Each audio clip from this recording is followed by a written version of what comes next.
that are there. This is an academic roundtable, so that's what we get.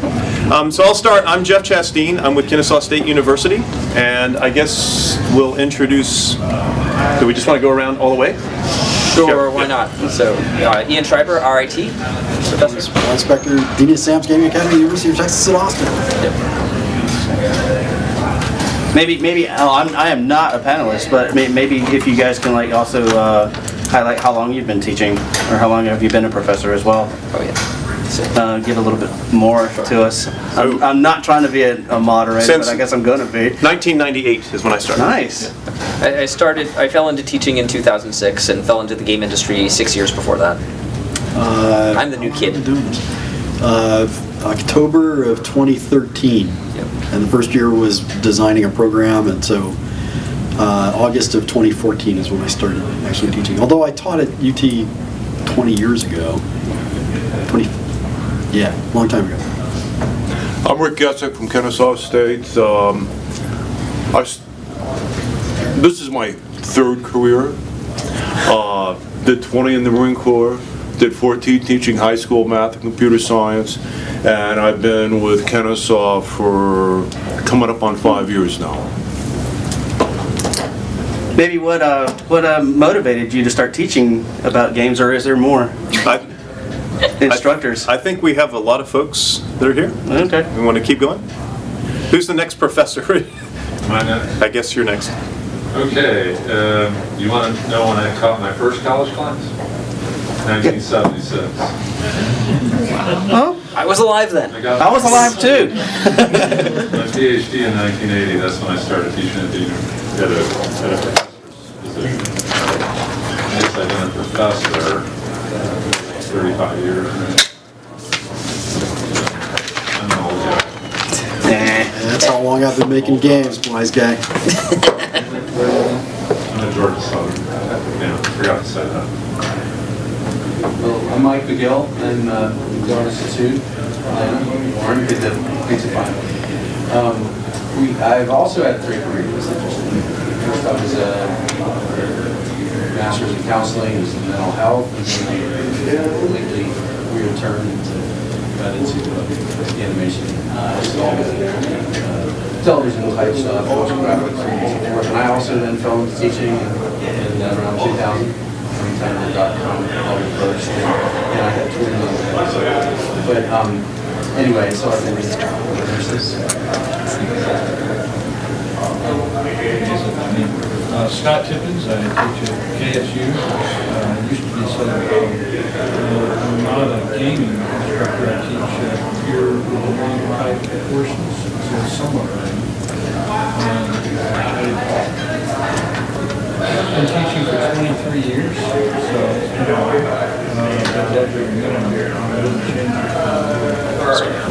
part of the reason that I'm here is because I got addicted to games. My son's game function. Now I see a great benefit of gaming and education, so that's kind of why I'm here. I see it as a really great tool for university people and stuff. Just a suggestion, by the way, since this is a very long room, speak up, especially if you're at one of the ends, and especially if you're at that end and want anything recorded. Okay. They got one. Okay, good. Yeah. Yeah, those 2 mics will pick up everything, actually. Okay. Oh, it is. So these are live. Yes. I take back.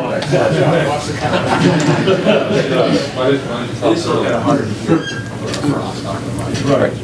Keep going round. I teach I started full-time in January to recent, but I've been an adjunct for a few years before that, but I teach at Western Vermont Community College. And actually started at my first year of classes at Whitfield's Correctional Institute. Well, we sort of started a program there from the community college, and then I sort of got my name is Adam Matinelli. I'm no longer an instructor. I was an adjunct instructor at the Art Institute of Jacksonville for 2 years, teaching media arts and animation. My wife got me a job in Atlanta, so we moved. So I had to stop that. I'm hoping to pick it up full time, because if not, I spent way too much money on my MFA. So, that's kind of why I'm here. Some questions, answer some questions, whatever.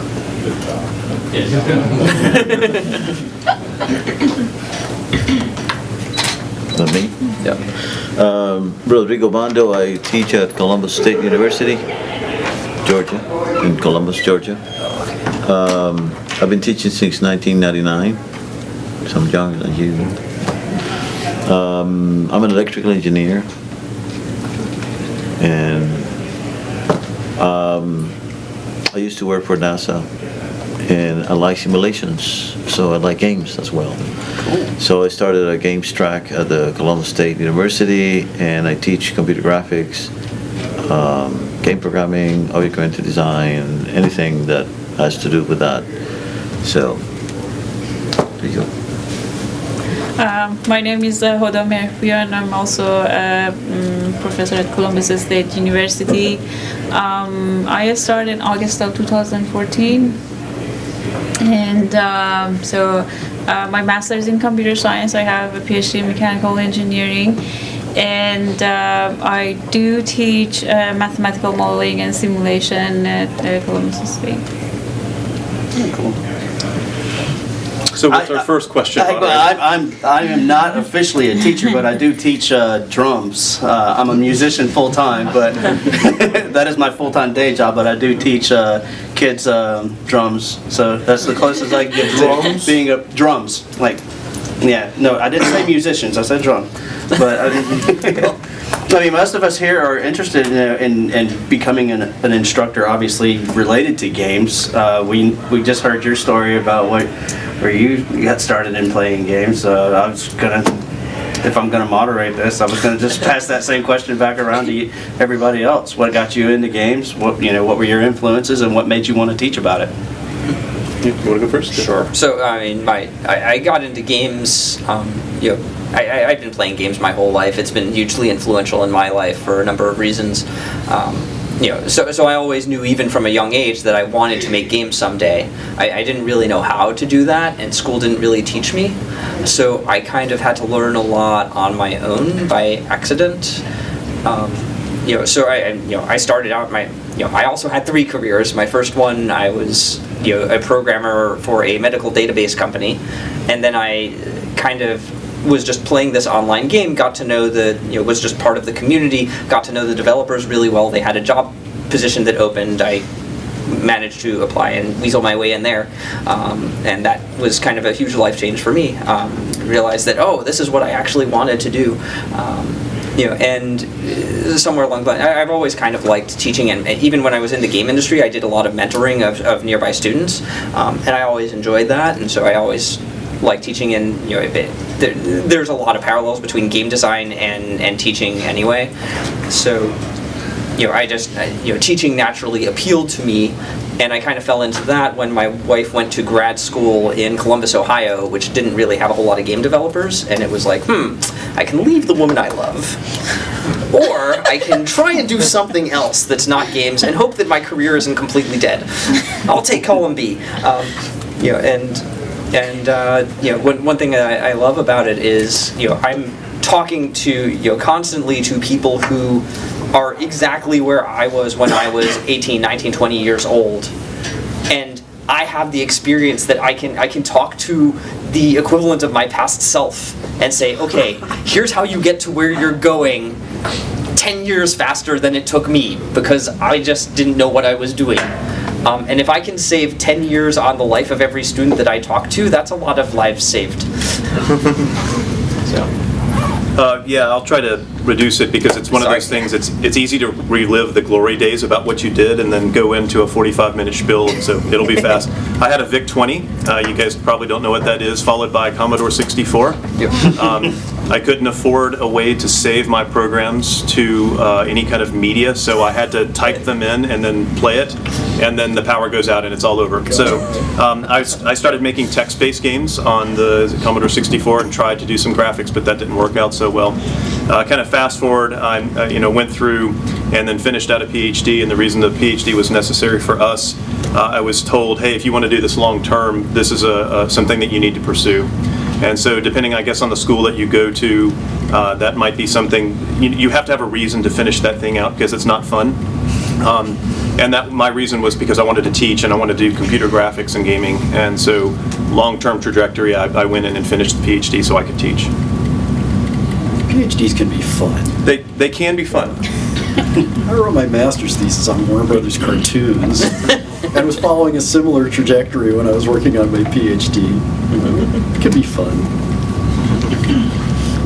I have a question, not like an audio technical question, but I don't know if like it's okay for me to just like jump in and ask a question. But yeah, so me and my dad are having this argument and have been having this argument for a year about whether I just graduated undergrad, and I didn't take any computer science gaming class because I was at Emory and they don't have that. They don't have game classes there. So my dad's like, you should go to grad school for gaming. And I want to do game music, so you should go to grad school for game music. But I'm like, no, I think I should get a QA job and work up from there. So what does everyone have to say about that? I won't talk, I just talked, so. My basic thought would be a blending of both of them. I don't know your personal circumstances or anything like that, but, why not get a day job, get established in it for 6, 8, 12 months until you're really comfortable, and then start your master's degree in the evening.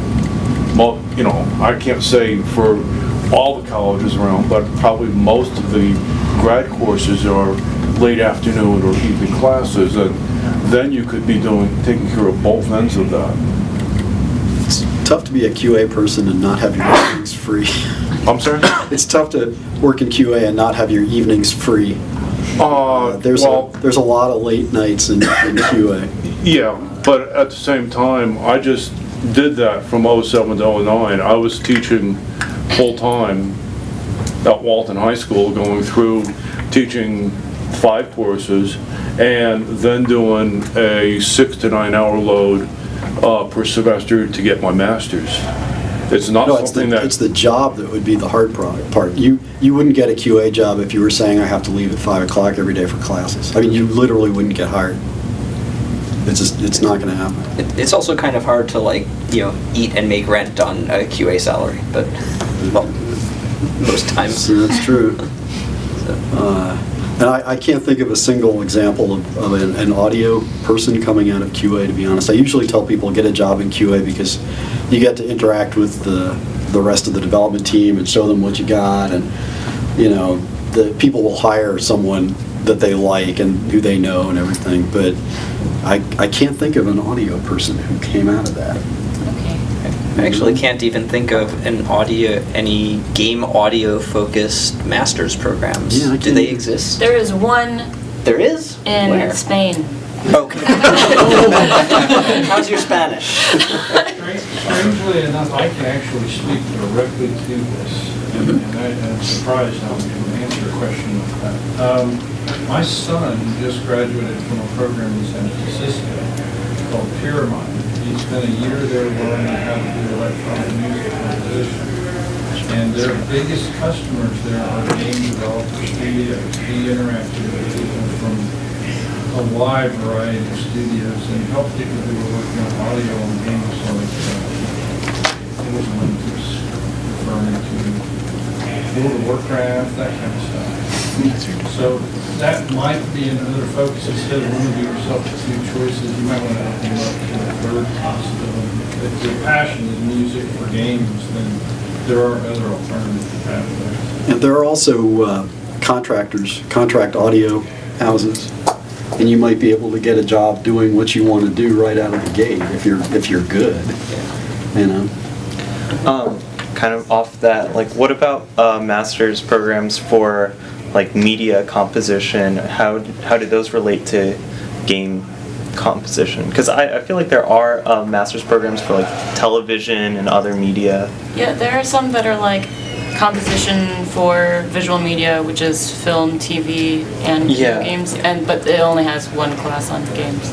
Yeah. So- Yeah. Like I'm coming from a music theory and computer science like majors, so I'm kind of like looking at that too. Well, I've worked with plenty of audio people who weren't specifically game audio people. I mean, the guy who did the music for Disney Epic Mickey is the best composer I've ever worked with in my life, and he's not a game guy. He's a movie and TV guy. He did he won an Emmy for Pushing Daisies. You know, I mean, I would agree with that. This is funny, because when I was doing my master's, I had two friends, and they were both game audio focused people. And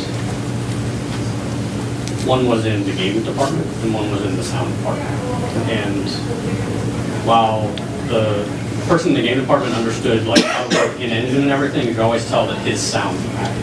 But the person who was focusing on the sound excelled at the sound, and then implementation came easier later. That's just learning software. That's not a big deal. It's more about, I would say that if you have to pick a program, I'll maybe lean towards the sound a little bit more than so focused on the sound.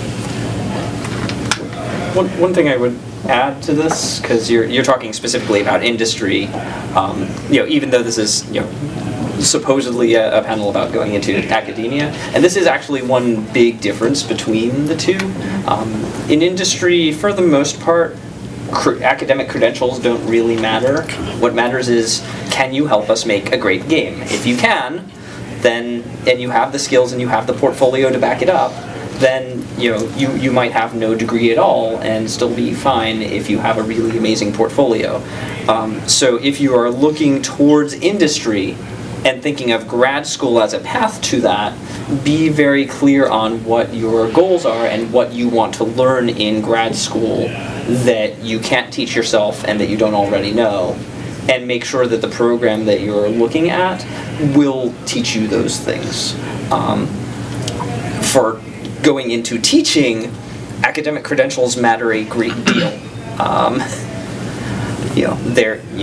The game industry has many veterans of Warren's caliber who are college dropouts or who just have a bachelor's degree. I dropped out of a PhD program. Hold on. I meant bachelor's dropouts, but No, the most successful people I know actually are college dropouts. right, and it's like, are you really seriously going to go up to someone who's been making games their entire life, who has invented several genres, who is vastly successful by every measure, and say, well, yes, but you don't have a master's or PhD, therefore you cannot teach here, and that's not every school, but a lot of schools that it does. And to be fair, this isn't just academic snobbery. This is academic institutions have to be accredited, and accreditation boards pay attention to these metrics. And if you don't want your kneecaps broken by your accreditation board and have your entire program thrown into the toilet and take the entire rest of the school down with you, then you have to pay attention to those kinds of things. Yeah. I will also add to that every kind of barrier like that, sufficient amounts of paperwork to justify a person can get around that, but most people in academia don't have the time to deal with that.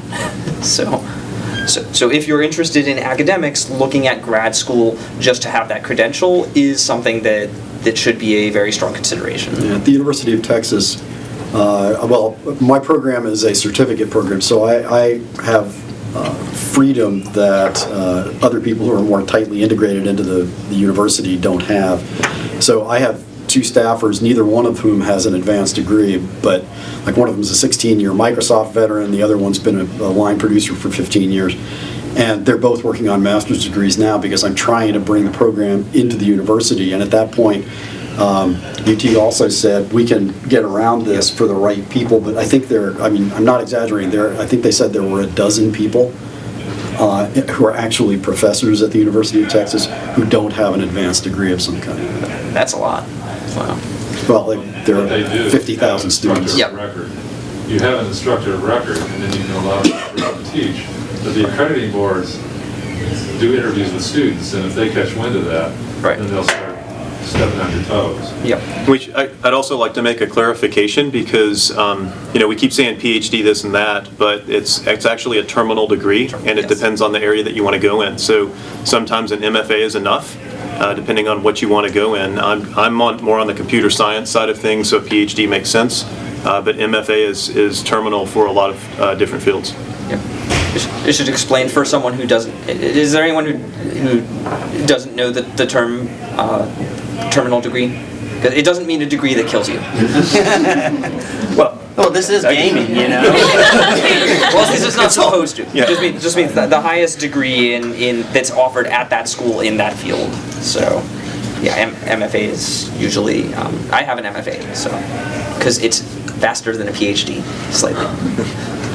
Cool. A different kind of question. So I'm kind of trying to put together a pitch to a teacher at the university I used to go to get him to change some things about the way he is teaching his video game class, because it's very theory heavy, and I kind of it doesn't really work with a lot of the students. They don't really compartmentalize it very well. Everyone that's taken it always tells me, "Oh my God, it's so crappy." Da, da, da. And I more games focused approach where you use theory in tandem with actually playing games, I feel like would be a better fit for something like that. Sorry, getting to my question. What kind of games do you think belong in a class like that right now? Because 20 years down the line, I'm sure it's not going to be difficult, but right now, one of the best examples I can think of is Brothers: A Tale of Two Sons, because of the way it actually uses a controller, and that's something that you literally can't do in something that's not a game. But so what do you guys think belongs in a class like that? Is it a development class? What or is kind it of class? a Like video game class? narratives, I apologize. It's it's almost like an English course, but taught about video games and narratives and interactive mediums. Still a little unclear. As studying the form like a music appreciation or art appreciation course, or do you mean actually how to write video game narratives? Or? More of an appreciation kind of thing. Okay. Like looking up specific people who were influential, seeing their games, seeing what those games did to the industry, what they mean. So are you looking for specific games that should be played in a course like that? Yes. Because it sounds like theory and theory is a great way to go. We don't think about games in any sophisticated way. I mean, we almost never get past, well, that was fun. We try. Which is useless. So I think actually taking a pretty hardcore theoretical approach isn't the worst idea in the world. I mean, playing games is obviously necessary. There are thousands of games you could use. I mean, frankly, I used to teach a film history theory crit class, and I would change the films I talked about every semester. You just find the ones that describe that you can use to describe the things you need to describe. I mean, and I would also probably do a little bit of writing in a class like that, because actually getting hands-on and practical would be a good thing. Actually, the lead writer on Deus Ex teaches a game narrative class at UT, and it's a fantastic course because he has the practical knowledge from having done it and he's also got a PhD and a master's degree in something else. I mean, he's an incredible Harvard MIT dual major guy. Crazy. But just find the games that you need every semester. I mean, that's not an answer, but there are thousands and thousands of games. Andrew Greenberg, when I took his intro dev class, every single week, one of our assignments was to go out and play a game and write about it. Literally, every single week, on top of our already current workload. So, I mean, if that, maybe it helps illustrate what you were trying to ask. I mean, I thought it was brilliant. Don't be, to the student, don't be closed-minded to your favorite game. You only play World of Warcraft, and you want to learn about game development. Go out and play other games. Go play Pong, and write a game document about it. I did the same thing with my high school game class. These kids were in their fourth year of programming in high school with me, so they'd done intro AP-AB, or Intro AP Computer Science A, Intro Computer, or Computer Science AB, and their fourth year was an independent study. And, you know, I would still be teaching them data structure concepts, but they still had to then go out and play 3 particular types of different games. So they could go home and say, Mom, Dad, I have to play this. It's required for homework. Mr. Gessett says so. And then they had to write about a page or 2 summary on each one of their games, and they had to play different games. They couldn't keep giving you the same game. I would like to comment on what he just said, because it's funny. It's funny actually that I get paid for what I do. You know, everybody says we don't get paid as much as we should, which I guess is always true. But the fact that I get to do what I enjoy, I'm more on the programming side, as I said before. But one of the benefits of being a professor is that you kind of get to work in the field that you really want to be in. So talking about the benefits of being a professor, I get to interact with students. I feel like I stay young. I know that's not true. I can see more and more gray hair kind of thing, but there it is. It's there. Trust me. You get to do really interesting things. You get to hopefully lead in some areas of research. And so there's a lot of benefits. There's a lot of downsides to being a professor too. Grading is never fun. Expect that. And there's a lot of uphill battles sometimes, you know, that are often hidden away from students. You know, you try to keep things that are at department level away from students, because it's honestly, it doesn't need to be brought up.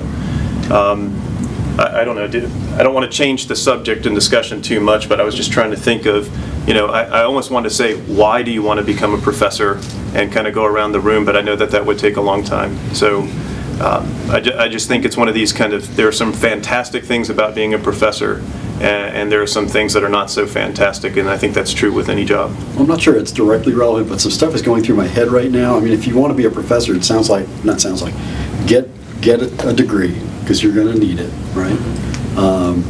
I would also, play games. I mean, when I was at EA, I was assigned 2 associate producers who were not game players, and I had to tell them, if I don't see you playing games on the clock, I'm going to fire you.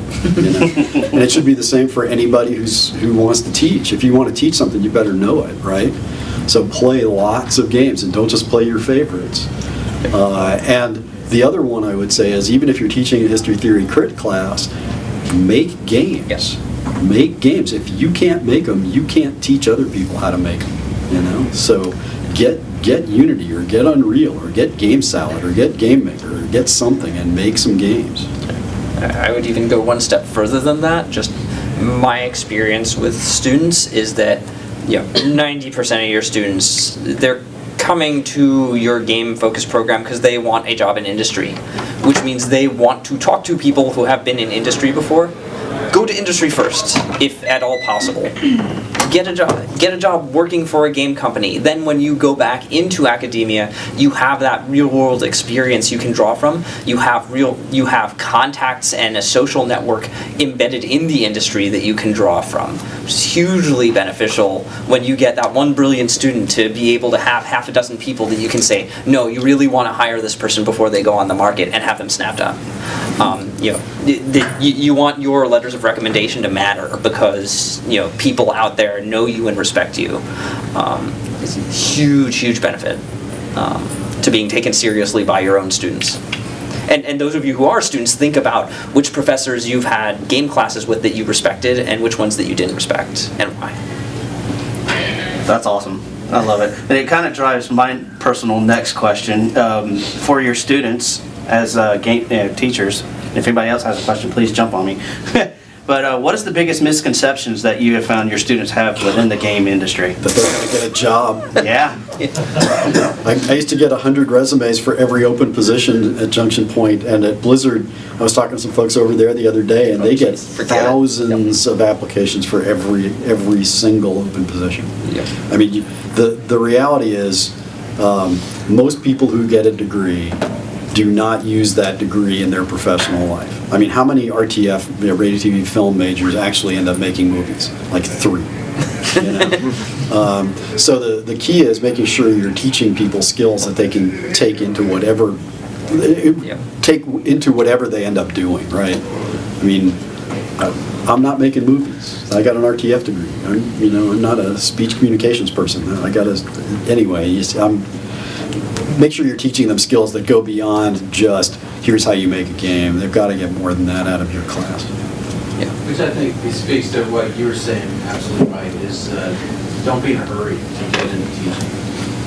It's something that in some ways can always be there. You might have a long, distinguished career and get to start a program somewhere, at a big university. But I think you want to have unique experience to bring to the table, or you're not going to have as rich a library of knowledge to draw upon. And also, I think probably something we need to say is that the industry, as far as the education industry, is also challenging and changing and tough. And you'll read a lot if you start looking into it about the plight of all the adjunct instructors in all the different colleges and how they teach at 3 different colleges. Now, a lot of that's sometimes other field, maybe more general education, but it's the same too here. And you're looking at being an adjunct instructor for a while, probably, and maybe for a long while. So it's also competitive in a different way. And the degree is like a necessary box to check, unfortunately, and it's a big investment. So I think the best path would be to not be in a hurry to necessarily jump into that, but get that experience that he's talking about. You'll have a richer experience to impart to your students and learn more about it as much as you can. I want to speak against that. I have several degrees. I got my PhD after I got out of undergraduate school and went straight through it. And then I got married and had children. And then I got a degree in computer science after that. And my original degree was in mathematics. It's so much easier going through when you're young. I concur. Right. I'm about to graduate myself, and I'm 41, so. And you don't have a lot of responsibilities. If you want to get an advanced degree, it's much easier to do it all in one shot after you graduate. I will give one counter example to that. I think you're absolutely right that financially, when you're as a student, your burn rate is as low as it's ever going to be in your life. You're usually graduating with not a whole lot in terms of financial liabilities, other than your crushing student debt. But aside from that, you probably don't have, a mortgage payment, a car payment, a bunch of other things. So it is kind of the easiest time in that respect to go to grad school. That said, I was out of, when I graduated with my bachelor's degree, I was burned out on school. I decided I was never going back. I was young and stupid and didn't know better. But I went back let's see, probably like 10 years later. And what I did find was that if I could solve the financial challenge of being able to afford going back, and I did have to make a lot of runarounds to make that work, going back to grad school at 35 as opposed to 22, actually made a lot of difference for me. I was, I had already been out in the industry. I had a lot of experience. It was easier for me to take my school seriously. I had matured for a while, and so I actually found it much. And I found that I enjoyed the school more, and that I could appreciate my classes more. Like most of my classmates, we took a class in art history, for example. It was required. This was at SCAD, and it's most of my classmates were like, "Oh, art history. I'm never going to use this. It's a stupid class. It's they just make us do this in order to pad out their curriculum. What? It's a stupid requirement." And I was just going through this saying, "Okay, I'm a game designer. Game designers can make games out of anything. What can I use here?" And saying, my professor isn't going to tell me how to make games out of the stuff in this class. That's up to me. That's on me. And I found it just this incredibly rich set of material to mine that I just never would have appreciated that if I had gone straight to grad. I think you're both right, actually. No, I mean, I went right out of my bachelor's program into a master's program, into a PhD program, and if I hadn't had the opportunity to take a minimum wage job making games, I probably would have finished my PhD and been teaching forever, But if you want to teach video game development, getting that experience is really important. If you're getting I could see going back and getting an advanced degree with the specific goal of becoming a professor in a specific field, but having the experience, the industry experience before you go and teach is huge. And having the degree, I mean, someone else said it here, having the degree will mean it's probably a negative for most game developers. Having an advanced degree is like, well, why weren't you out making games? Yeah. What's wrong with you? Right. You know? So I have a question. There are a bunch of students in here. Why the hell are you in this room? Do you all want to teach? Yeah, do you all want to teach? Or someone offering you extra credit for attending. No, I guess I wanted to be like a music theory professor for a long time, so I was doing music theory, and that was like my goal. And then started doing computer science slightly because my family was like, you're doing music, you need to do something else. So, but not completely. Try dropping out of a PhD program for a minimum wage job making games. So family loved that. Yeah, I definitely like have a really good appreciation for teaching and learning from teaching, and it's something that's really fun for me personally. So I think after going into like game development at all, I know for myself that teaching would still always be there, whether it was within like a company setting or an academic setting, or just the new guy comes on the team, so let's sit down and like learn this new thing together. That's always going to be there. So I guess that's your question, was why are you here? And, well, in this room. Yeah. So to like learn,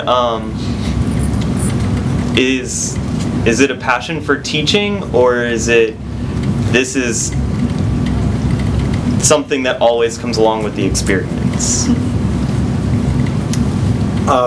Speaking just for myself, I always thought I was going to be I thought I was going to be teaching film for the rest of my life, until games took over. But I always told everybody in the game business, someday, my next career is going to be teaching. Yep. And when Disney shut Junction Point down, I spent 9 months sitting on a couch with a remote control doing this, and wondering what the next set of challenges was going to be. And teaching is a completely different set of challenges, I'll tell you. But I just I knew I was going to do it someday. I really needed some different challenges, and luckily I had the degree, so I could do it. It is possible to work in industry and be a professor at the same time. I did that for a number of years. In the summertime, I worked for a military contractor programming. Yeah. I also worked at National Laboratories. So, I was being exposed to quote industry-related stuff. I don't know if the game industry, if that's true. Game industry, it's harder. Yeah. Well, the interesting thing is, I told the folks at UT before I accepted the position that I wanted to keep doing side projects, and in 30 years working in industry, that's just not allowed. Company owns everything you do, right? And I was told, not only is it okay to do side projects, we actively want you to do side projects because everything you do reflects back on the university in a positive light. And the frustration for me is teaching's a lot of work. I don't have the emotional energy, even if I have the hours in the day. It's a real commitment, and so I haven't actually done any side projects. It's starting to bug me. I'm getting the itch to make something. If I were to answer your question, when you get your PhD, then they're going to put you in a position where you're going to have to do research, and your side projects can count as your research. Yep. Hey, a year of reading and writing, I could have my doctorate. They told me that. They want me to finish. It's worth mentioning for that usually I think a lot of people that I talk to, especially students and industry too, when they think going into academia, they're thinking about teaching, because that's like the most visible part. That's what you've all been exposed to as students. There are kind of two other things that faculty do. There's research and there's service. So it's worth mentioning that those things also exist and can be part of your job, especially as a full-timer. Service being like community service to the industry, to the campus, to the community. That's a very broad thing. Research can be broad or narrow depending on the school. If you're at like an R1 school, like a research-focused school, then that probably means publishing in peer-reviewed academic journals. Good luck with that in the field of games. We don't have a whole lot of those. So all the time, though. Yeah, we are starting. And in the meantime, most of what I see people who do that kind of focus usually publish in like journals in other fields and combine. It's like a little bit of games and something else. So we make a game to teach math to high school students and then publish in a journal on education or something like that. At RIT, actually, we are. Rochester in general is kind of a maker community. It's kind of part of our culture, and RIT is very much like that too. So for me, research and scholarship gets defined very broadly. If I make a cool game, that counts as research. And if 100,000 people download it, that's dissemination. And if people are talking about it in their conference talks at GDC, that's impact. It's up to me to actually make that case that it has that, but I can make the case. So, other schools not necessarily that lenient. It depends. So why are the rest of you students here? Yeah. I still want to know. Yeah. Do you want to teach? Well, I'm in here for 2 reasons. I started feeling like a love for teaching kind of recently. I started working for Adobe, leading workshops to peers on different ways they can integrate Adobe programs into their career. And I also taught over the summer programming and game design to 7 to 17-year-olds, which was interesting. So that kind of ignited like a fire in me that made me think that one day I do want to teach eventually. And the other reason I'm in here is job security. I know that one day I will be pushed out by the people that are my age. So I will no longer be in the industry at some point. It's not necessarily true. People are trying to push me, man. I just turned 60 last week, Nobody's pushing me anywhere. So yeah, I know that's eventually one day I will probably end up, once my time in the industry has expired, I hope to go back and, maybe fuel some other fires down the line. I was just going to make a quick comment, and I tend to err on the other side of the academic side. I was just sitting there doing the math in my head, thinking, okay, how many years have I been in school? And so if you go, and this seems like a long time away, but you think about it, after you graduate from high school, you probably have about 12 years to get your PhD. Or no, 10 years. What's the math that to come out? You'll be about 30, 32, somewhere around there if you're lucky to be able to do that. So, we're talking about kids and wife and family. At the very first cover sheet, I've got this thing dedicated to my children from how I didn't spend any time with them, and it's this heartbreaking. It's not really heartbreaking, but it's one of those things. I think that's probably one of the decisions or one of the factors that you'll think about when you go through and try to finish out some degree like that. Is how long it'll actually take you. I don't know if you're one to plan out your life kind of thing, but that's another consideration that you guys might want to think about. Does anybody else want to answer his question? I enjoy. I haven't taught like a professional level, but just like friend to friend, those kind of things. I really enjoy like teaching how to do things, that kind of thing. And so, but also, I know games are on their way to becoming part of a larger academic conversation in terms of like literature. And so I just want to be part of that conversation. I want to have my voice heard in that conversation as it develops over the next couple of decades, because they're just something I really care about. Well, I think that's going on. Actually, we're starting to see it, and maybe you can help me out. There's a Games Network list from Finland, I think. Anybody on it? I'm on it, and I wish I knew what it was, but there's a lot of... 1,000 Games Network lists. Yeah, Games Network list, and I wish I knew which one it was, but I see a lot of those kinds of discussions that are coming out. So Yeah, one thing that's worth saying, I mean, the game industry culturally, it loves its mailing lists. So both the public ones and the super secret ones. And that has bubbled over to game academia. So there are a lot of lists you can get on. You know, there's an IGGA education special interest group that has a mailing list. There's, you know, quite a few, you know, game academic focused Facebook groups. I can't believe you're revealing our secrets. Yeah. And most of these things are open, and if you can find them and know where they are, you can sign up. You don't have to be a professor. And you can just sign up and lurk on those things and watch the discussions happen and then ping in, and you know, no one knows that you're not a professor there. So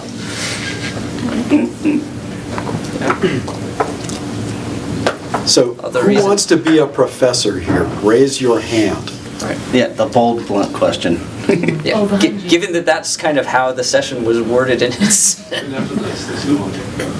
No. Okay. I'm actually not going to raise my hand. Are all of the students who just raised their hands actually studying game development or game criticism now? If you are, raise your hand. If you are not, why aren't you? I studied electrical engineering, and I graduated from that and haven't decided what I want to do next, I guess. So maybe I should ask, if you just graduated with a degree in electrical engineering and you're thinking of being a professor but not necessarily in games, why are you at Siege? No, if I were to be, if I were to be a professor, I would want to move more towards computer science side of it and go towards games. There's a lot of games taught in the computer science department, as a lot of professors here are computer science department staff.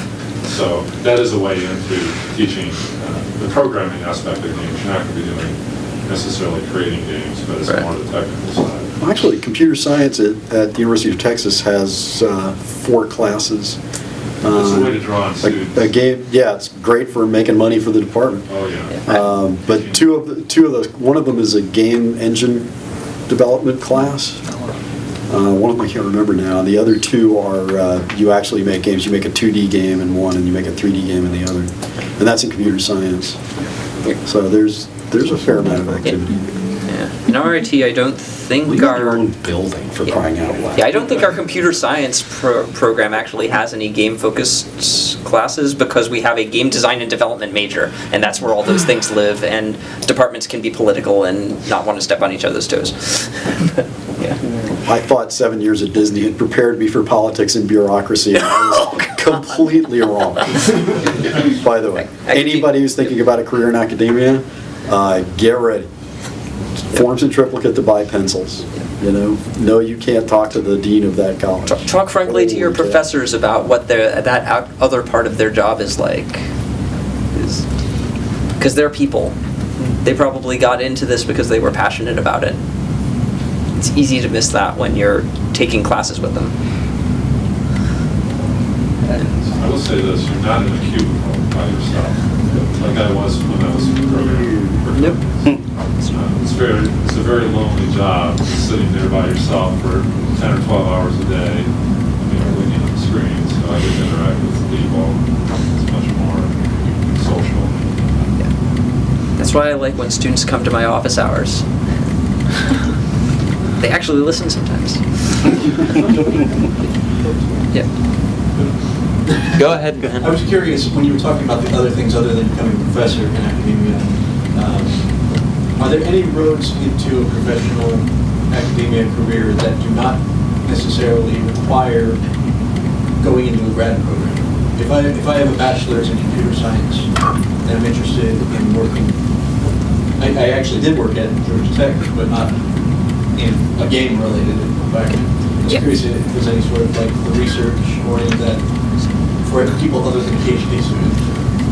Well, I was going to say, in terms of the video game side of things, I think that would be harder to find, but in terms of just getting into academics, larger universities tend to have secondary kinds of centers and things like that. Like you were talking about Georgia Tech, they have a whole Georgia Tech Research Institute, GTRI, and we have students who go into things like that because it's challenging work. It is research. It pays pretty well. And so you can still be in an academic environment. You may not be teaching, but you would still be in an academic environment, and so that might be something that you could look into.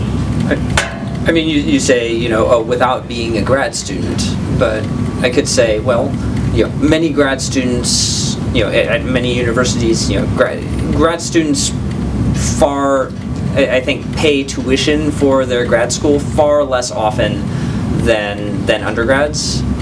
Much more often they're either research assistants or teaching assistants. So if you're really interested in teaching, then becoming a teaching assistant, you get paid and you get this grad school thing thrown in for free. Or if you want to do the research side, do an RA. That doesn't sound like a horrible deal. I was looking into that shortly after I graduated originally. And back then, it's like we were talking about earlier, right? Back then it was much more feasible. Now it's, I've got a mortgage and it's car payment. Right. Going from this industry salary to... Yeah, and then that kills the other thing I was going to mention, which is adjunct. Several people here mentioned the word adjunct. That basically is the academic equivalent of QA. No job security, lousy pay, lowest person on the totem pole, but you get to teach. And usually you don't have to deal with any research or service stuff. So if you really love teaching, and you don't care about making lots of money or having anything like actual job security, then adjunct is a great way to go. Also a way that a lot of people get their foot in the door, get that teaching experience, so that when they then turn around and apply for full-time professor positions, they can say, why, yes, I do have some classes that I've taught. Here are my things. I also know some adjuncts who have full-time jobs too. I mean, their jobs just they're adjunct on the side. Yep. I don't know. Their jobs will let them do that. Their employers will let them take some time off to teach. So you could get the best of both worlds that way. That's actually the route that I took. When I got my MFA, I knew I wanted to teach because I ended up in a department position, and I enjoyed the teaching to other, people, and I wanted to take it a step further. So I got my MFA, and then I knew I wanted to teach, but I knew I didn't want to teach right now. I was thinking like 20 years, 30 years, I had gotten laid off or lack of work, company, whatever, and there were great government things going on for loans and all that. So I'm like, okay, now's the time. I'm young. I can go back to school for 2 years and it's cool. And then I found the Adjunct, and I was able to work my full-time, now new full-time 40 hours a week and teach at night, 1 class a quarter. And now on my resume for 15, 20 years from now, I have 2 years experience of teaching, 17 courses or whatever. So it's not an impossible route. It's a lot of work because you're essentially working long days sometimes, and you need the right job to allow you to pull it off. I'd actually like to say, I'm going to have to get out of here right at 8, and my apologies ahead of time. But I guess maybe one of the things that I'd like to kind of throw out there that might be a misperception about what we do, and I'm sure everybody, and I don't want this to turn into a rant by far, but if you look at what you see in the media, a lot of times professors are portrayed as folks who make this huge amount of money. They show up and they teach. 1 class a semester, and they take this vacation. It's all the bad side that you would see. And I guess there is some of that goes on to a certain extent, but it's not, it doesn't happen nearly as often as it would be made out. I would say I'm now a department chair, so my job has changed a little bit. Yeah, I'm like this. Couldn't pay me enough. But I mean, even when I was working as just your regular faculty member, I was probably putting in 50 hours, 60 hours a week. Weekends doing things like this. This is just part of the job, and we love it, which is fortunate. But it's not like it's this walk in the park, carefree life. But it is nice because you do have a little bit of flexibility in your schedule. So if you're interested in raising a family or doing interesting kinds of things, that's one of the benefits. And we can talk about maybe the pros and cons of being a professor. I just wanted to throw out that if you think that it's I'll put in 20 hours a week, it's really not that. It's not that way. So well, thank you. That's absolutely true. Well, that's a conversation killer. So I guess. Well, they saw it's 8 o'clock. Sounds close. So as a non-professor and somebody who's been raised around, teachers. My father's a teacher, or was a teacher for 20 years. My sister, younger sister, actually teaches AP. My mother teaches as actually an instructor of instructors. So the list goes on, but you guys are making a huge impact on the economy, not just the student. So thank you. Okay, I mean from the bottom man on the totem pole down here. Thank you for putting in the time and the energy that I know it takes to do so. And why am I here? Not to be a professor, but I wanted to hear your input because my goal, I've already pitched it to you, which is to try to help make an impact through not necessarily being an instructor, but to help them with students and recent graduates to build their portfolio. So, again, thank you. Thank you. I guess I have one little final, I'll call it pro tip, because that's fun work. Having a bunch of experience in your field doesn't necessarily prepare you to teach. Yes. It doesn't teach you to teach. And grad programs don't necessarily teach you to teach either. So start researching pedagogy and stuff like that. Work teaching, essentially. I know that I finished grad school and I thought that, this is going to be great. I can teach now. Nope. No idea what you're doing. So it's good to learn the communication end of it, building a lesson plan, doing these types of things is super important. It kind of gets overlooked when I want to teach for the rest of my life. There was a book, McKeechie's Teaching Tips. Taught me everything I needed to know. The people who write textbooks on educational theory know about as much as that as the people who write textbooks on the theory of game development. So there's a lot of bad out there too. So read with a critical eye. Don't take anything as gospel. But definitely do study the theory, even if you throw it out and say this doesn't make any sense. Also, one thing for those future professors going into it, please, please, please do not turn your game development courses into how to read a tutorial.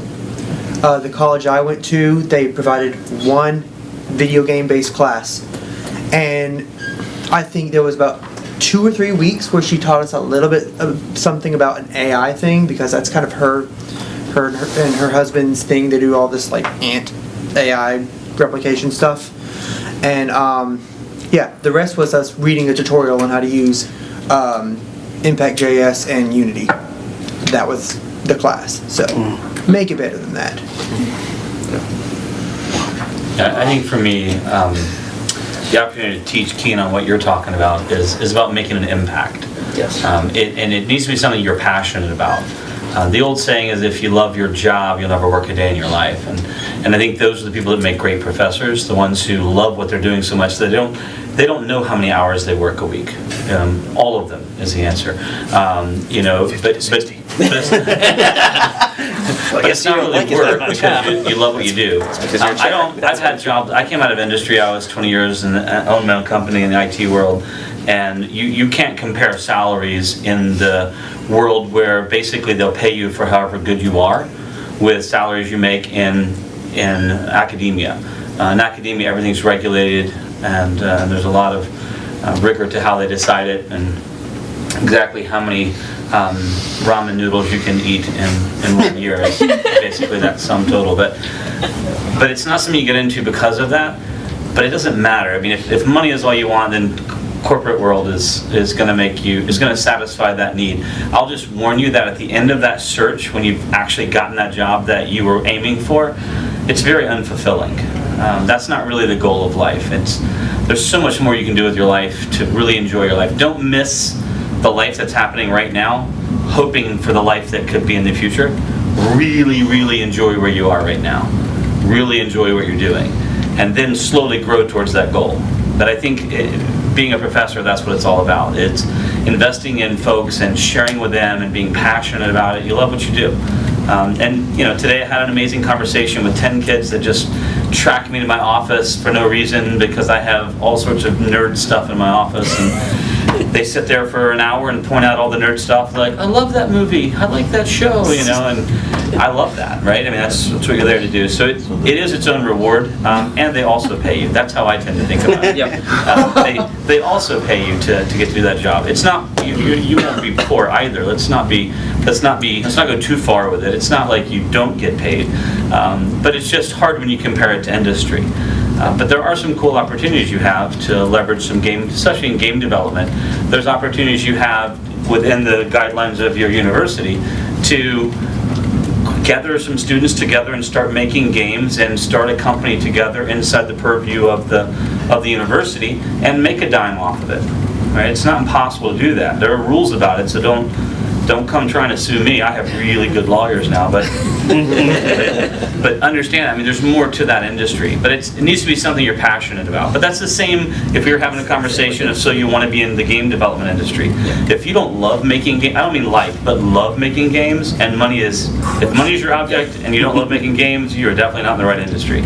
Because there is a passion point that everyone at Lucasfilm wanted to quit. Right? There's a passion point at Pixar where the crunch at the end, everyone wants to quit.